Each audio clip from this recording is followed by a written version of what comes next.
ஆன்மீக நண்பர்களுக்கு அன்பான வணக்கம். அமாவாசை நாட்களில் காய்கறிகளில் வாழைக்காயை கட்டாயம் சேர்ப்பதன் காரணம் என்ன என்பதை தெரிந்து கொள்ளுங்கள். அதுபோல் தர்ப்பணம் கொடுக்கும்போது அதை செய்து வைக்கும் பிராமணருக்கும் தானமாக வாழைக்காயை கொடுப்பதும் உண்டு. அமாவாசை அன்று சமைக்கும் காய்கறிகளில் வாழைக்காய் கட்டாயம் இடம்பெறும். அதனுடன் பாகற்காய், பிரண்டை மற்றும் பலா காய்களுக்கும் தனி முக்கியத்துவம் உண்டு. இதற்கு ஒரு புராண கதையும் கூறப்படுகிறது. அது குறித்து இந்த பதிவில் காண்போம். வீடியோக்குள்ளே போகிறதுக்கு முன்னாடி நம்ம சேனலை இப்போ தான் ஃபஸ்ட் டைம் பார்க்குறீங்கன்னா சப்ஸ்கிரைப் பண்ணிவிட்டு பாருங்கள். அமாவாசை விரத சமையல் மற்றும் அமாவாசை தர்ப்பணம் கொடுக்கும்போது அந்தணருக்கு கொடுக்கும் பொருட்களில் வாழைக்காய் கண்டிப்பாக இருக்க வேண்டும் என்பது ஐதீகம். வாழையடி வாழையாக நமது குலம் வளர வேண்டும் என்பதற்காக வாழைக்காய் இதில் பயன்படுத்தப்படுகிறது. அதேபோல அமாவாசை நாளில் பாகற்காய், பிரண்டை, பலாக்காய் போன்றவற்றையும் கண்டிப்பாக சேர்த்து சமைக்க வேண்டும். ராஜ வம்சத்தை சேர்ந்த விசுவாமித்திரர் புகழ்பெற்ற ராஜரிஷி ஆவார். இவர் கடுமையான தவ பயனால் இவர் பிரம்ம ரிஷியாக உயர்ந்தார். மேலும் இவர் வசிஷ்டர் வாயால் பிரம்ம ரிஷி எனும் பட்டத்தையும் பெற்றார். ஆனால் இப்படி பட்டத்தை இவர் பெறுவதற்கு முன்பு இவருக்கும் வசிஷ்டருக்கும் மோதல் இருந்தது. ஒரு சமயம் வசிஷ்ட முனிவர் விசுவாமித்திரரை சந்தித்து தனது வீட்டில் சிராத்தம் செய்ய உள்ளதால் தங்கள் வீட்டிற்கு உணவு அருந்த வரவேண்டும் என அழைப்பு விடுத்தார்.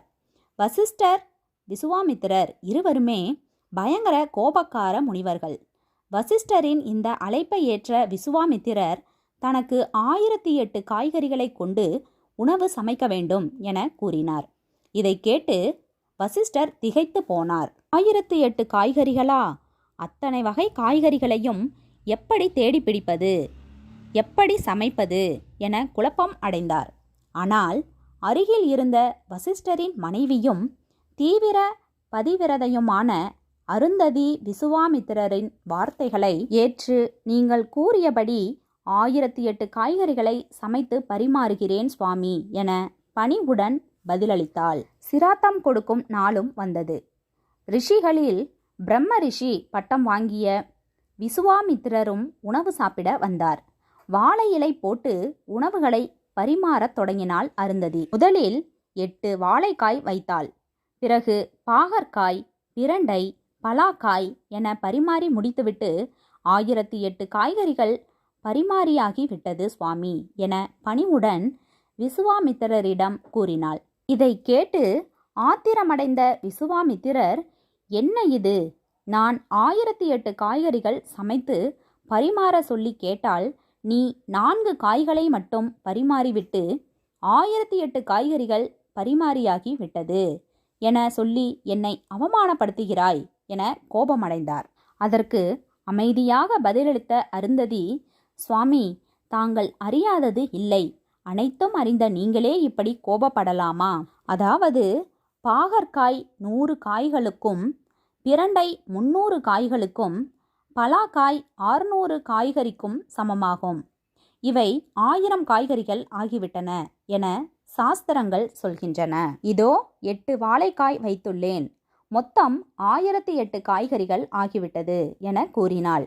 இதை கேட்டு சாந்தமடைந்த விசுவாமித்திரர் அருந்ததியின் புத்தி கூர்மையையும் சாஸ்திர முறைப்படி நடக்கும் குணத்தையும் கண்டு வியந்து அருந்ததியையும் வஸ்டரையும் ஆசீர்வதித்து சென்றார். சாஸ்திரங்களிலேயே சொல்லப்பட்டுள்ளதன் காரணமாக உயர்வான இந்த 4 காய்கள் மட்டும் அமாவாசை சமையலில் முக்கிய இடம் பிடிக்கின்றன. மேலும் அமாவாசை நாளில் துவரம் பருப்புக்கு பதிலாக பாசிப்பருப்பு வைத்து சமைக்க வேண்டும்.